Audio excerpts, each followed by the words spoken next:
Did God destroy the world but spare the angels who caused its corruption? If that sounds wrong, it absolutely should. According to scripture erased from the official canon, a group of angels known as the Watchers descended to earth, took human wives, and taught humanity forbiddance, corrupting knowledge. Their actions led directly to the state of the world that prompted the Great Flood, and yet, God did not destroy them. By the end of this video, you will understand why. And the answer is going to unsettle everything you thought you knew about theology. The Book of Enoch is one of the most controversial and fascinating ancient texts ever written. It's older than Christianity itself, was widely quoted by the earliest believers, and is even referenced directly in the Bible. So why was it removed? Why was it scrubbed from the official canon? Because it describes a heavenly rebellion that doesn't fit neatly into modern doctrine. This wasn't a rebellion led by Satan in the way we typically think of it. This was a rebellion led by the very angels assigned to watch over us. Enoch describes these beings, the Watchers, whose job was simply to observe Earth from a distance. But they didn't just watch. Driven by lust, they descended. They broke their most sacred command. They took human wives and through these unions produced monstrous offspring known as the Nephilim. But they did more than just that. They taught humanity things we were never meant to know. How to forge weapons of war, the secrets of sorcery and enchantments, the art of cosmetics for seduction, and other forbidden sciences that twisted the fabric of civilization. The world became violent, debased, and completely unrecognizable from its intended design. And this is where the story gets deeply uncomfortable, because instead of erasing the Watchers who started it all, God imprisoned them. And this is where the entire theological problem begins. Just stop and think for a moment about what this implies.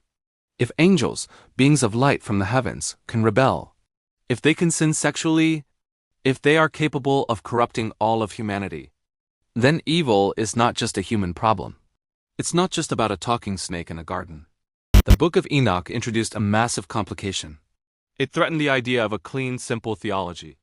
It blurred the sacred line between heaven and earth, between the divine and the mortal. And in doing so, it raised a question so dangerous it had to be silenced. Why would a just God spare the very beings who caused the flood while wiping out almost all of humanity?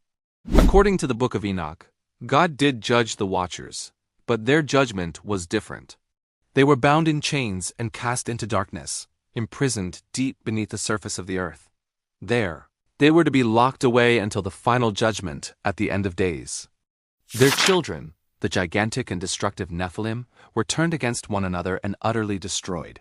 Humanity was given a reset through the flood, but the Watchers, the source of the corruption, were preserved. And that tells us something that most churches and theological discussions actively avoid. It tells us that God's justice is not always immediate, and more importantly, it is not always final. There are layers to it that we don't understand. Herein lies the great paradox that shakes the foundations of faith. God destroyed nearly all human life on the planet in the Great Flood for its wickedness and corruption. Yet, he spared the very angels who instigated that wickedness, who taught humanity the sins that led to their destruction. Why? Why this apparent inconsistency? Some scholars theorize that the Watchers were preserved as living evidence, a perpetual, terrifying testimony to the consequences of angelic rebellion. Others believe their ongoing imprisonment serves as a stark and constant warning to the rest of the heavens itself. And then, there's the most disturbing possibility of all, that God is allowing this concentrated source of ancient evil to exist for a reason we cannot yet comprehend. A piece in a cosmic game whose rules we are not privy to. Now look around our modern world. Consider the relentless push into forbidden knowledge like AI genetic editing. Look at the explosion of interest in the occult, in ancient rituals, in channeling forces we don't understand. There's a pervasive feeling, isn't there, that something ancient is stirring, something is returning. The Book of Enoch warns that the influence of the Watchers did not end with their imprisonment. Their teachings linger like a poison in the soil. Their corruption echoes through the ages, tempting each new generation. What was once forbidden and locked away always finds a way back into the light. But the most terrifying part of this entire story isn't that the Watchers existed and fell.